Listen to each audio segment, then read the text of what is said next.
So, sabayan niyo ako sa pagluto. Tara! Ayan, Saturday ngayon at naisipan ko magluto ng picadillo. Thank you sa idea. Binigay sa kami sa Rinoria. So, meron tayong kamatis, sibuyas, and bawang. Pork giniling naman dito. Chopped na carrots and patatas. Meron tayong chopped na bell pepper, green peas, and of course, ating raisins. So, disclaimer, wala lang akong olives. Ayan. Mainit na yung ating lutuan. So, lalagyan na natin siya ng mantika.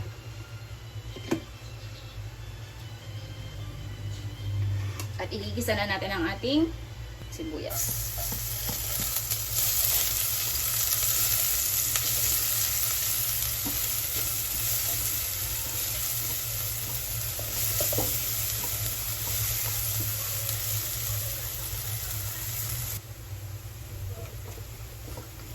Ayan, at dahil medyo slight brown na ang ating bawang, susunod ko ng gisahin ang ating sibuyas.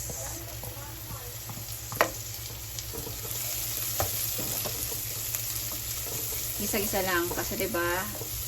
Sekreto din is kailangan maganda yung paggisa.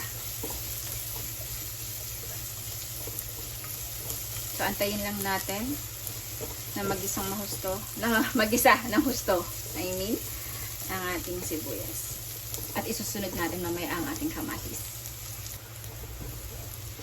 So medyo maputla na ang ating sibuyas, isusunod ko nang ilagay ang ating kamatis.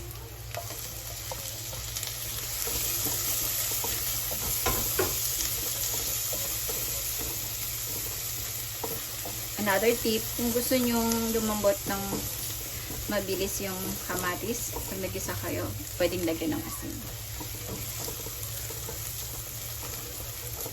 But this time, hindi ko muna siya lalagyan. Kasi konti lang naman yung ating kamatis. Hayaan ko lang siya na mag-isa din ng husto.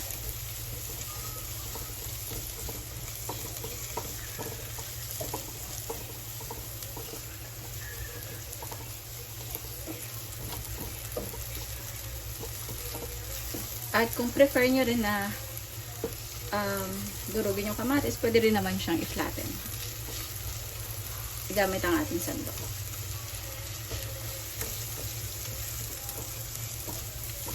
So, pwede na to. Sunod ko na ilagay ang ating giniling.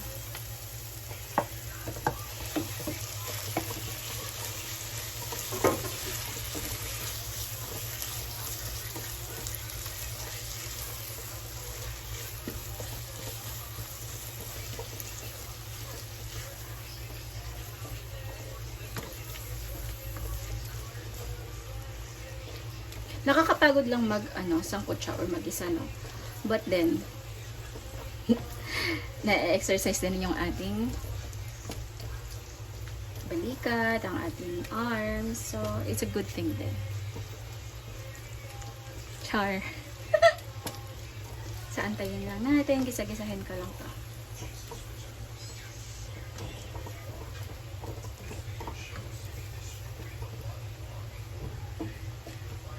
Optional, pwede nating lagyan ng patis or asin.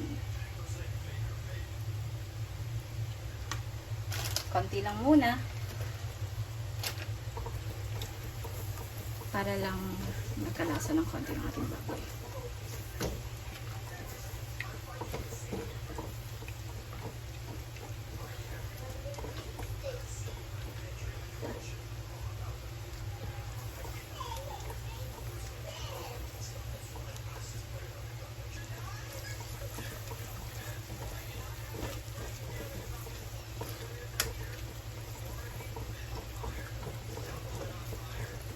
Ayan. So, gisa-gisa lang muna. Another option din is, kung prefer nyo lagyan ng tomato paste or tomato sauce. Mom, this is a one apple. Mom, apple. Why are you giving me apple? Okay, I will give you an apple. There's apple over here. Dagdagan ko lang ulit.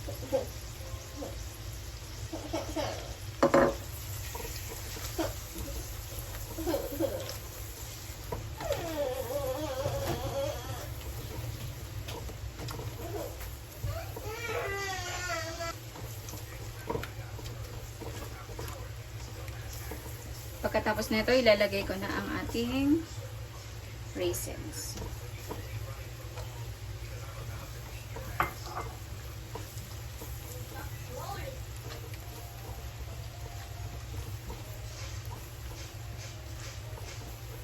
And bell pepper.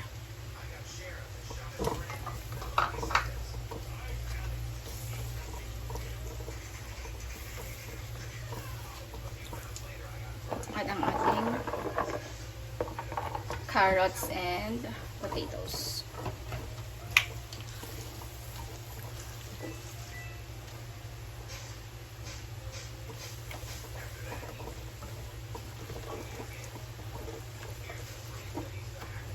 At dahil wala tayong pork broth, syempre, sekreto is ang ating ayan, so maglalagay tayo ng isang perasong pork cubes. And kung gusto naman na medyo masabaw ng konti, pwede tayo maglagay ng konting water. At para hindi din masunog ang ating karne sa baba. So, dagdagan ko lang ng konting tubig. Ayan. At palambutin natin.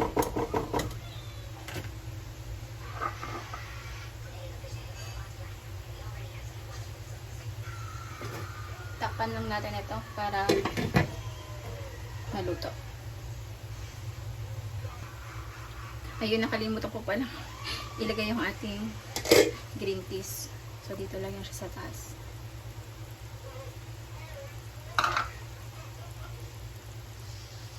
And lagyan na lang din natin ng konting paminta. Tapos tikman natin mamaya pag okay na. Hindi, pwedeng dagdagan ng asin kung natatabangan pa.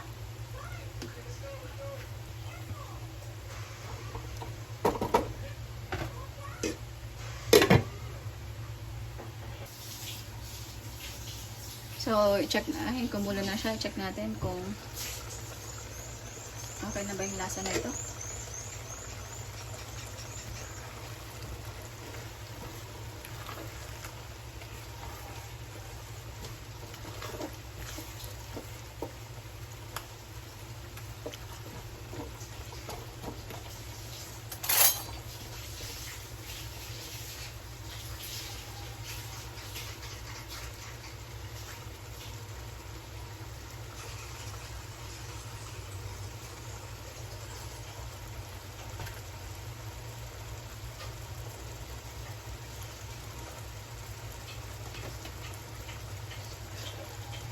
Medyo mainit ha.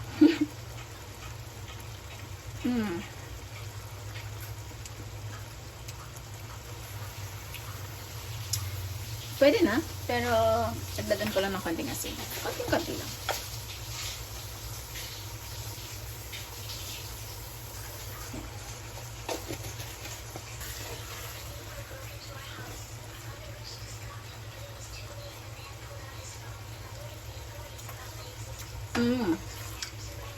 Good. So, okay na to guys. Ready na to for lunch. Alright. I hope makapagluto din kayo. And, kain na tayo maya-maya.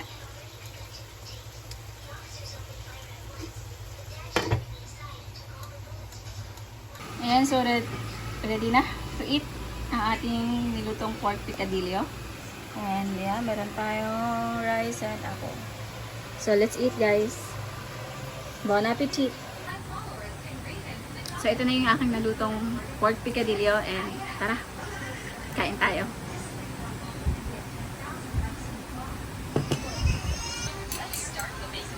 Kain tayo.